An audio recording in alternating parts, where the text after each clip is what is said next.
Sa ngalan ng Ama at ng Anak at ng Espiritu Santo. Amen. Ang pagpapala at kapayapaan mula sa Diyos na Ama natin at sa Panginoong Hesukristo naway sumainyo. At sumaiyo rin. Ang kapayapaang ibinibigay sa atin ng Panginoon ay hindi ang uri ng kapayapaang hatid ng mundo. Upang tayo ay maging marapat gumanap sa banal na pagdiriwang, aminin natin at pagsisihan ang ating mga kasalanan. Inaamin ko sa makapangyarihang Diyos at sa inyo mga kapatid, na lubha akong nagkasala sa isip, sa salita at sa gawa, at sa aking pagkukulang. Kaya isinasamo ko sa mahal na Birheng Maria, sa lahat ng mga anghel at mga banal, at sa inyo mga kapatid, na ako'y panalangin sa Panginoong ating Diyos. Kaawaan tayo na makapangyarihang Diyos, patawarin tayo sa ating mga kasalanan, at patnubayan tayo sa buhay na walang hanggan. Amen. Panginoon, kaawaan mo kami. Panginoon, kaawaan mo kami. Kristo, kaawaan mo kami. Kristo, kaawaan mo kami. Panginoon, kaawaan mo kami. Panginoon, kaawaan mo kami.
Manalangin tayo.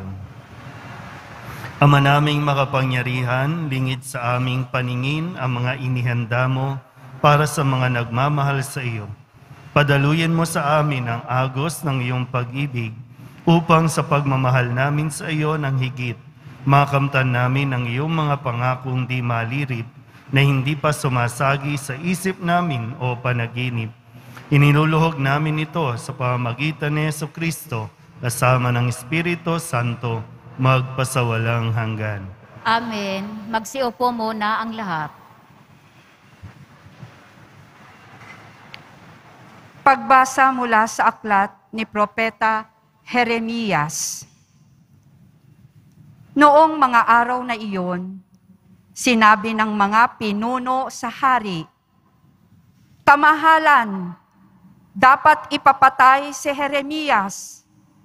Sa kasasalita niya ay matatakot tuloy ang mga kawal, pati ang mga mamamayan. Hindi nakatutulong sa bayan ang taong iyan. Manapay ibig niyang mapahamak tayong lahat."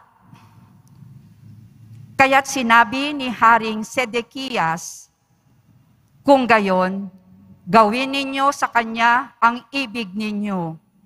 Hindi ko kayo mapipigil." Dinakip nila si Jeremias at dinala sa may balon ni Prinsipe Malkiyas sa himpilan ng mga bantay. Matapos talian ng lubid, inihugos nila si Jeremias sa balon. Hindi tubig, kundi burak ang laman ng balon, kaya lumubog siya sa putik. Pumunta roon si Ebed-Melech at sinabi sa hari, "Kamahalan, masama ang ginawa ng mga pinuno. Inihulog nila sa balon si Jeremias. Maaaring mamatay siya sa gutom pagkat wala ng pagkain sa lungsod."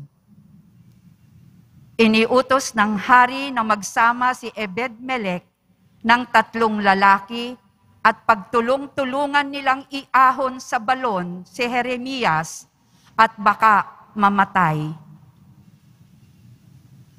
Ang salita ng Diyos. Salamat sa Diyos. Ang pagtulong mo sa amin, Panginoon, ngayoy gawin. Ang pagtulong mo sa amin, Panginoon, ngayoy gawin. Ako ay naghintay sa aking Panginoon at dininig niya ang aking pagtaghoy. Ang pagtulong mo sa amin, Panginoon, ngayoy gawin. Sa balong malalim na lubhang maputik, iniahon niya at dooy inalis.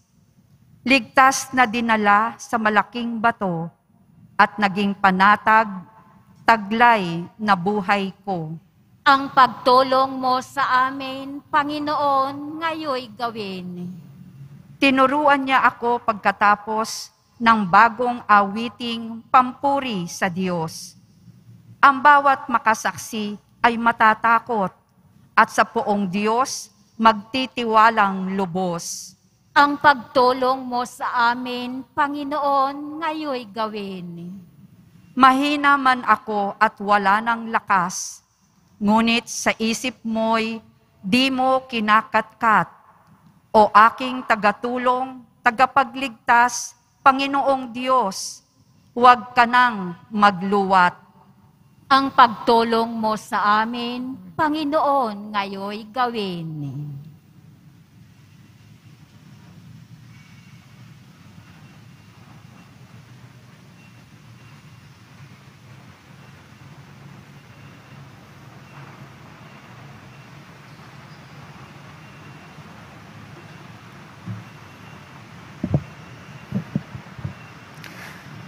Pagbasa mula sa sulat sa mga Hebreo. Mga kapatid, yamang naliligid tayo ng makapal na saksi, iwaksi natin ang kasalanan at ang anumang balakid na pumipigil sa atin, at tayo'y buong tiyagang magpatuloy sa takbuhing na sa ating harapan. Ituon natin ang ating paningin kay Jesus, na siyang pinagmulan ng ating pananampalataya, at siya ring nagpapasakdal nito. Dahil sa kagalakang naghihintay sa Kanya, hindi niya ikinahiya ang mamatay sa krus. At siya ngayoy nakaluklok sa kanan ng trono ng Diyos. Isip-isipin ninyo kung gaano tiniis niyang paglaban ng mga makasalanan upang hindi kayo manlupaypay o panghinaan ng loob. Hindi pa humantong sa pagdanak ng inyong dugo ang pakikapunggali ninyo sa kasalanan. Ang salita ng Diyos. Salamat sa Diyos. Magsitayo po ang lahat.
Sumainyo ang Panginoon. At sumaiyo rin. Ang mabuting balita ng Panginoon ayon kay San Lucas. Papuri sa iyo, Panginoon. Noong panahong iyon, sinabi ni Jesus sa kanyang mga alagad, "Naparito ako upang magdala ng apoy sa lupa at sana'y napagningas na ito. May isang binyag pa na dapat kong tanggapin at nababagabag ako hanggat hindi natutupad ito. Akala ba ninyo'y pumarito ako upang magdala ng kapayapaan sa lupa? Sinasabi ko sa inyo, hindi kapayapaan, kundi pagkakabahabahagi. Mula ngayon, ang 5 katao sa isang sambahayan ay mababahagi. 3 laban sa 2 at 2 laban sa 3. Maglalaban-laban ang ama at ang anak na lalaki, ang ina at ang anak na babae, at gayon din ang biyanang babae at manugang na babae." Ang mabuting balita ng Panginoon. Pinupuri ka namin, Panginoong Hesukristo. Magsiupo muna ang lahat. Isang magandang umaga po sa inyong lahat. Palapakan natin ang Pong Jesus Nazareno.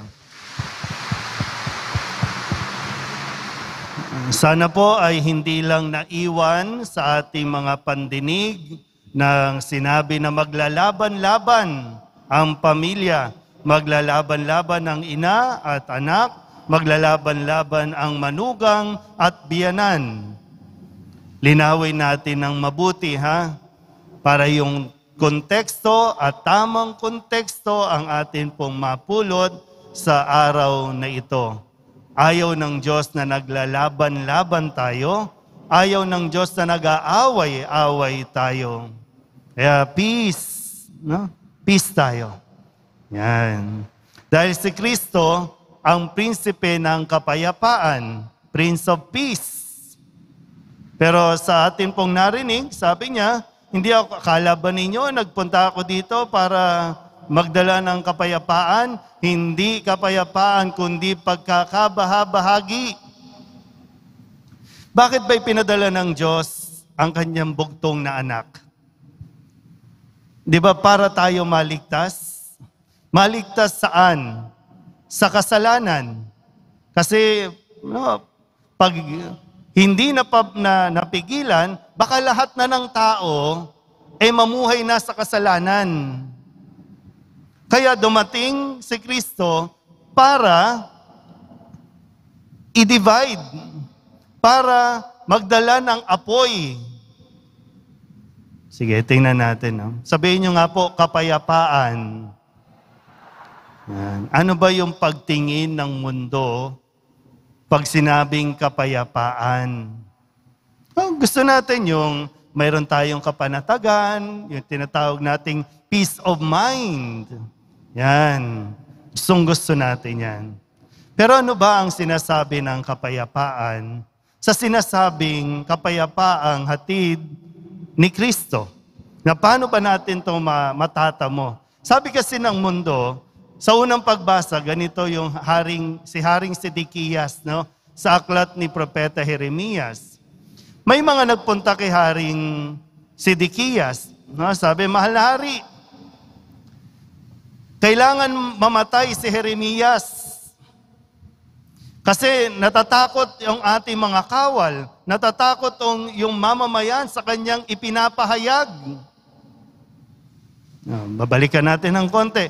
Ano ang ipinasabi ng Panginoon kay Jeremias para sa mga tao? Pagsisihan at talikdan ang mga kasalanan. Magbalik loob sa Diyos kung ayaw ninyong makaranas ng kaparusahan. Dahil laganap yung pagtataksil, yung pagsuway sa Diyos. So itong si Jeremias, nagsasalita, nagpapahayag.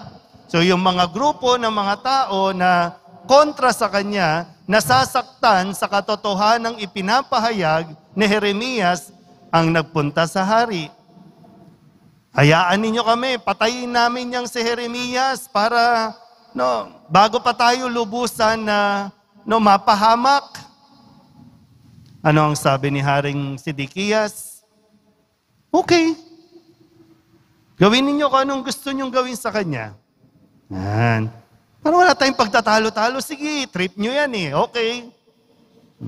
So kinuha si Jeremias, tinapon sa balon. May grupo din. Grupo ni Ebed-Melech.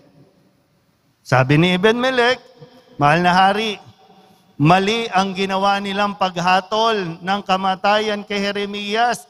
Mamamatay yun sa balon. Sabi ni Sidikiyas, sige, kunin nyo. Yan. Parang, di ba? Kasi ganun yung para may kapayapaan, kung ano yung trip nyo, ibigay. Kung ano yung gusto mo, ibigay para tahimik tayo. Wala nang debate, wala nang pagtatalo-talo, ibigay na yan. Yun ang kapayapaang sinasabi ng mundo.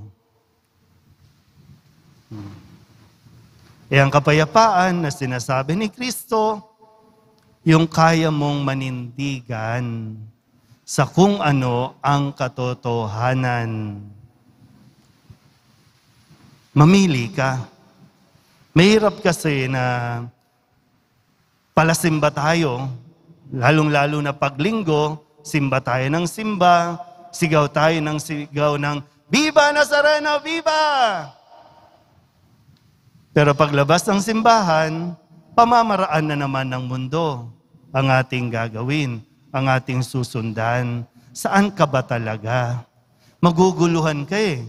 Lalo kang walang kapayapaang mararanasan.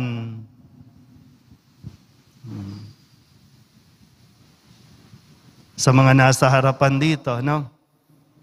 Mga magpapakumpil. Marami po dito magpapakumpil kasi magpapakasal. Kaya ang sabi kasi ng Nazareno, kung magpapakasal o magsasama, magpakasal. Sabi nga ng Nazareno, iiwan ng lalaki ang kanyang ama't ina, magsasama sila ng kanyang asawa, at sila'y magiging isa. At ang pinagsama ng Diyos, huwag paghiwalayin ng tao. Yun ang sabi ng Nazareno. Kaya ang sabi dyan sa labas, yes to divorce. Payagan na natin mag-divorce para magkaroon ng kapayapaan.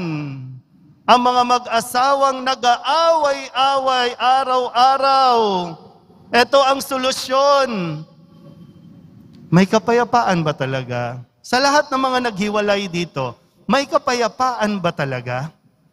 Kapag naghiwalay kayo, pumapasok kayo ulit sa panibagong gulo. Nagkakalat lang kayo ng problema. Nagkakalat lang kayo ng virus na magdudulot ng lalong higit na problema. Pero sige na, payagan nyo na yan. Ngayon, mamili ka. Kaya nga mayroong division. Mayroong pagkakabahabahagi. Kasi kung anong pinaniniwalaan mo, pinaninindigan mo, dapat dun ka. Kung sa mga turo ng Poong Nazareno, dun ka. Kung ayaw mo sa Poong Nazareno, di dun ka. May division. Naalala ko po, no? Kamakailan lang, maraming mga deboto ng Poong Nazareno, maraming nagsasabing Katoliko ang na-disappoint sa simbahan. Kasi ang sinasabi ng simbahan, ang sinasabi ng Poong Nazareno, huwag kang magnanakaw, huwag kang papatay. Sabi ng mundo, okay lang yan. Total, lahat naman nagnanakaw eh. Lahat naman pwede na. Masamang ugali niyan, patayin na yan. Sabi ng marami, tumahimik na lang kayo, Father. Huwag kayong makailam. Hindi. Maghiwalay tayo. Saan ka ba talaga? Okay lang yan, no? May mga pagkakataon talaga na kung iwan ka, kung iwanan ka ng mga tao, kung i-unfriend ka ng mga tao, okay lang yan. Hindi ka wala. Dati naman, wala namang mga Friendster, Facebook na yan. Wala namang social media. Mas tahimik nga ang buhay mo nung walang social media. Uy, di ba? Basta't maging malinaw lang sa atin kung sino ang ating pinaniniwalaan. Sana, hindi tayo magkamali ng ating paninindigan. Ang nakakatiyak lang, kapag si Kristo ang pinili natin, hindi tayo magkakamali. Pwedeng may konting hirap na mararanasan, pero hindi ka magkakamali kapag si Kristo ang pinili mo. At kapag si Kristo ang pinili mo, mararamdaman mo yung tinatawag nating inner peace. Yung kapanatagan. May problema sa labas, may mga kaaway sa labas, may mga bashers sa labas, pero mayroon kang kapayapaan sa kalooban mo. Makakatulog ka ng mahimbing at peace. Sa mga magpapakasal, pwede pang umatras, ha? Pwede pa. Bago kayo, baka kumukuha kayo ng batong ipupukpok ninyo sa inyong mga ulo at pagdating ng gabi, hindi na kayo makatulog habang katabi nyo ang isa't isa. Mag-isip ng mabuti. Pero kung magdidesisyon, tuloy. Kasama nyo ang Poong Nazareno sa katotohanan. Kaya nyo yan. No, mapagtatanggumpayan ng bawat mag-asawa. At hindi yung mga batas ng tao ang makakapagbigay ng solusyon sa ating mga problema, kundi yung magbabalik tayo sa batas ng Diyos, sa utos ng Diyos. Yan. Pero sana po, yung mga umalis, dahil lamang sa mga aral, no, kasi sinabi na ngang, wag sa magnanakaw, wag sa mga pumapatay, wag sa pagsisinungaling, sana po ngayon matauhan na, balik na kayo kay Kristo. Handa naman tayong tanggapin ni Kristo. May mga bashers, okay, hayaan mo yan. Yung iba kasi trabaho na nila yung mang-bash. Trabaho, kumikita kasi sa pangbabash. Trabaho lang yan. Pero huwag mo nang dibdibin, no? Huwag mo masyado nang seryosohin. Focus ka lang dun, no? Sa Nazareno. At makakaya natin ang lahat. Yung kapayapaan na hindi nabibili ng anumang material na bagay na sinasabi ng mundo, makukuha natin yan kapag tayo po ay nanatili na kumakapit sa Poong Jesus Nazareno. Amen? O ang lahat.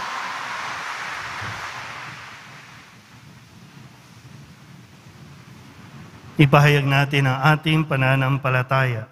Sumasampalataya ako Sa Diyos amang makapangyarihan sa lahat, na may gawa ng langit at lupa. Sumasampalataya ako kay Hesukristo, iisang anak ng Diyos, Panginoon nating lahat. Nagkatawang tao siya, lalang ng Espiritu Santo. Ipinanganak ni Santa Mariang Birhen. Pinagpakasakit ni Poncio Pilato. Ipinako sa krus, namatay, inilibing. Nanaog sa kinaroroonan ng mga yumao. Nang may ikatlong araw, nabuhay na maguli. Umakyat sa langit. Naluluklok sa kanan ng Diyos amang makapangyarihan sa lahat. Doon magmumulang paririto at huhukom sa nangabubuhay at nangamatay na tao. Sumasampalataya naman ako sa Diyos Espiritu Santo, sa banal na simbahang Katolika, sa kasamahan ng mga banal, sa kapatawaran ng mga kasalanan, sa pagkabuhay na muli ng nangamatay na tao, at sa buhay na walang hanggan. Amen. Ang iyong radikal na pag-ibig, Ama, na aming nararanasan sa pamamagitan ng iyong anak na si Jesus, ang siyang magtutulak sa amin tungo sa mga radikal na pagpili at pagbabago sa aming buhay. Tulungan mo kaming lagi kang piliin sa lahat ng pagkakataon upang aming makamit ang kaganapan ng buhay. Buong pagtitiwala kaming dumadalangin, Ama, dinggin mo ang aming mga puso. Ama, dinggin mo ang aming mga puso. Sa diwa ng sinodalidad, maging tapat na daluyanawa ng iyong biyaya ang mga pinuno ng aming simbahan sa kanilang pakikinig sa mga pangangailangan ng iyong kawang ipinagkatiwala mo sa kanila. Manalangin tayo. Ama, dinggin mo ang aming mga puso. Sa pagkaantig sa iyong labis at radikal na pag-ibig, Ama, piliin nawa ng aming mga pinunong nasyonal at lokal at kaming mga mamamayan ang kabutihang pangkalahatan at pagkalinga sa kalikasan, saan man at kailanman. Manalangin tayo. Ama, dinggin mo ang aming mga puso. Sa aming pagtutulad sa iyong walang pasubaling pag-ibig, Ama, lumago nawa ang bawat pamilya sa pag-ibig. Tulungan mo ang bawat miyembro ng bawat pamilya na manatili sa pag-ibig, lalong-lalo na sa mga pagkakataong mahirap umibig. Manalangin tayo. Ama, dinggin mo ang aming mga puso. Sa kanilang pagbabalik sa iyong piling, yakapin mo sa iyong pag-ibig ang aming mga yumaong mahal sa buhay. Manalangin tayo. Ama, dinggin mo ang aming mga puso. Sa ilang sandali ng katahimikan, itaas natin sa Diyos ang ating personal na kahilingan. Gayon din ang mga taong lubos na nangangailangan ng ating panalangin. Manalangin tayo. Ama, dinggin mo ang aming mga puso. Isama din natin ang lahat ng mga misang pasasalamat, espesyal na intensyon at mga kaluluwa na inihiling na ipagdasal sa misang ito.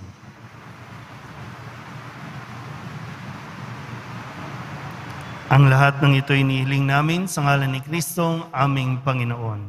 Amen. Magsiupo muna ang lahat.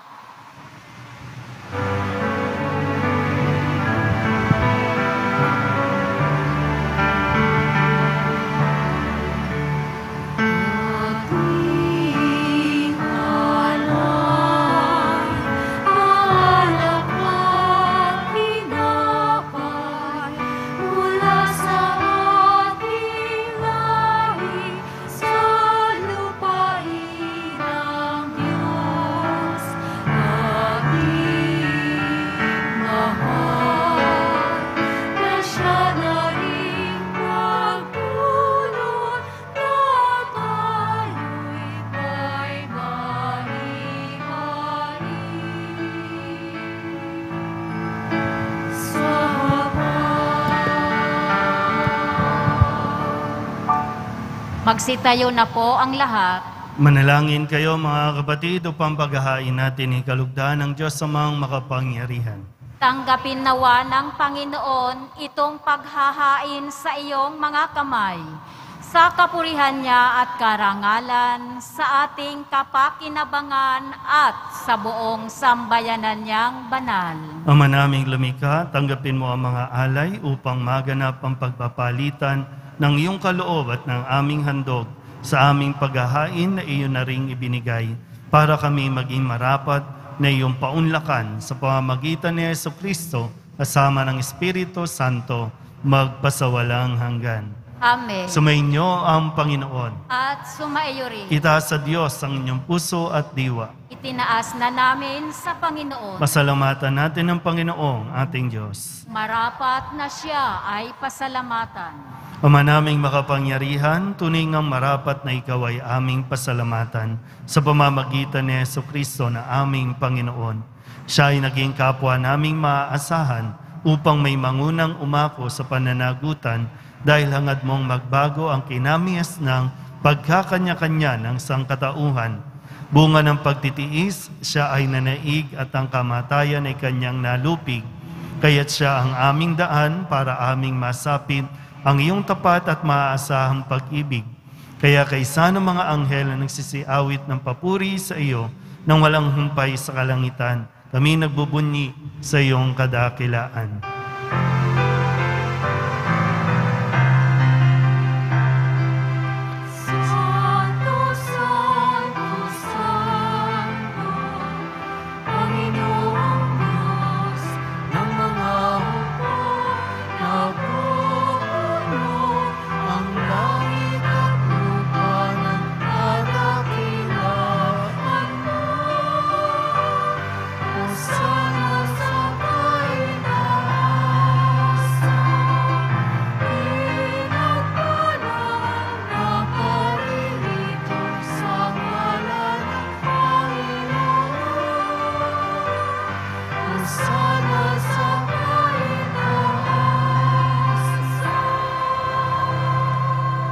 Magsiluhod po ang lahat. Ama naming banal, ikaw ang bukal ng tanang kabanalan. Kaya't sa pamamagitan ng iyong Espiritu, gawin mong banal ang kaloob na ito upang para sa aming maging katawan at dugo ng aming Panginoong Hesukristo. Bago niya pinagtiis ang kusang loob na maging handog, inawakan niya ang tinapay, pinasalamatan kaniya, pinaghati-hati ni iyon, iniabot sa kanyang mga alagad at sinabi, "Tanggapin ninyong lahat ito at kanin, ito ang aking katawan na ihahandog para sa inyo."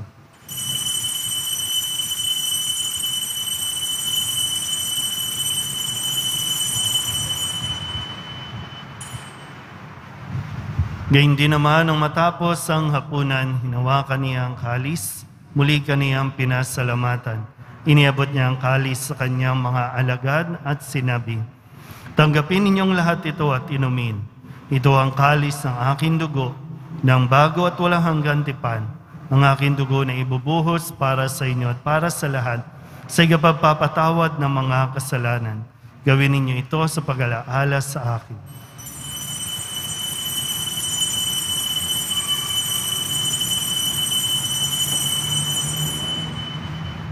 Magsitayo na po ang lahat. Ipagbunyi natin ang misteryo ng pananampalataya. Si Kristo'y namatay, si Kristo'y nabuhay, si Kristo'y babalik sa wakas ng panahon. Ama, ginagawa namin ngayon ang pag-alaala sa pagkamatay at muling pagkabuhay ng iyong anak, kaya tiniaalay namin sa iyo ang tinapay na nagbibigay buhay at ang kalis na nagkakaloob ng kaligtasan. Kami nagpapasalamat dahil kami iyong minarapat na tumayo sa harap mo para maglingkod sa iyo. Isinasamo namin kami magsasalo-salo sa katawan at dugo ni Kristo ay mabuklod sa pagkakaisa sa pamamagitan ng Espiritu Santo. Ama, lingapin mo ang iyong simbahang laganap sa buong daigdig. Puspusin mo kami sa pag-ibig kay San Francisco na aming Papa at ni Jose na aming Obispo at ng Tanang Kaparian. Alalahanin mo rin ang mga kapatid naming nahimlay na may pag-asang sila'y muling mabubuhay, gayon din ang lahat ng mga pumanaw. Kawaan mo sila at patuloyin sa iyong kaliwanagan. Kawaan mo at pagindapating kaming lahat na makasalo sa iyong buhay na walang wakas. Kaysa ng mahal na Birhen Maria na Ina ng Diyos, ng kabiyak ng puso niyang sa San Jose, kaysa ng mga apostol at ng lahat ng mga banal na namuhay dito sa daigdig ng kalugod-lugod sa iyo, may pagdiwang nawa namin ang papupuri sa kararangal mo sa pamamagitan ng iyong anak na aming Panginoong Hesukristo. Sa pamamagitan ni Kristo, kasama niya at sa Kanya, lahat ng parangal at papuri ay sa iyo, Diyos Ama, makapangyarihan, kasama ng Espiritu Santo, magpasawalang hanggan.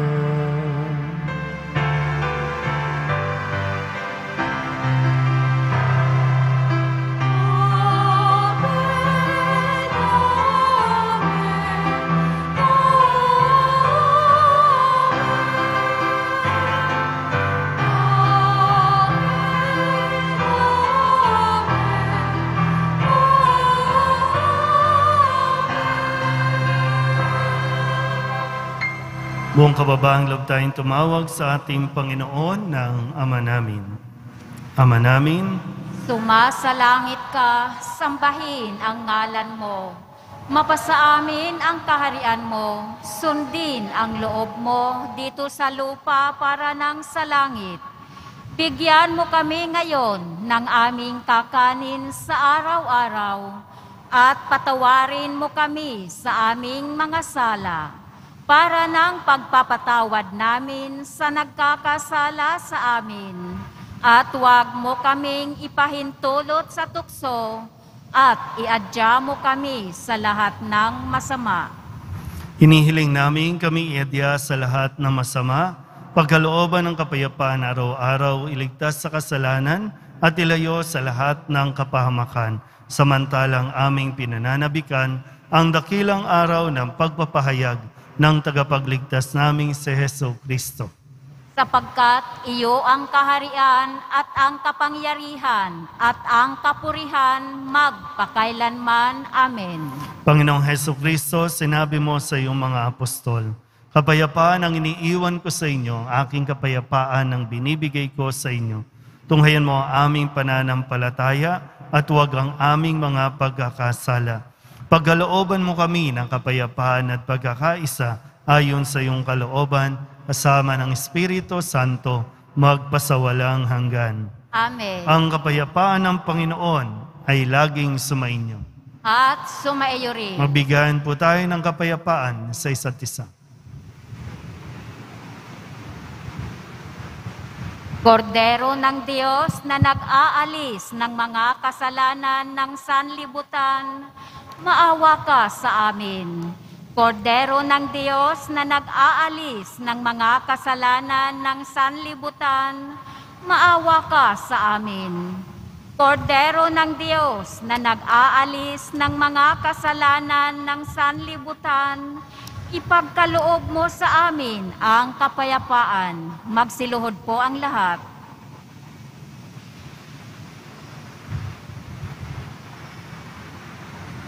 Ito ang kordero ng Diyos. Ito nag-aalis ng kasalanan ng sanlibutan. Mapalad ang mga inaanyayahan sa kanyang piging.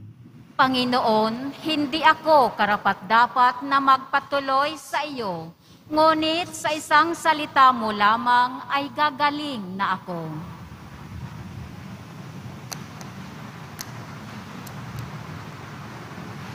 Katawan ni Kristo, Amen.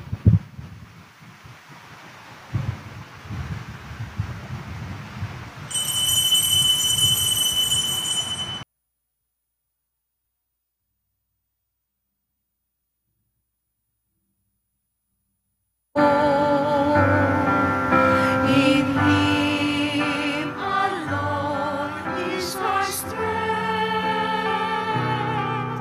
In Him alone our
announcement, magkakaroon po tayo ng second collection para suportahan ang mga Diocesan Press Missionaries ng Mission Society of the Philippines para sa kanilang mga pangangailangan. Tumulong po tayo. Maraming salamat po.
Magsitayo na po ang lahat.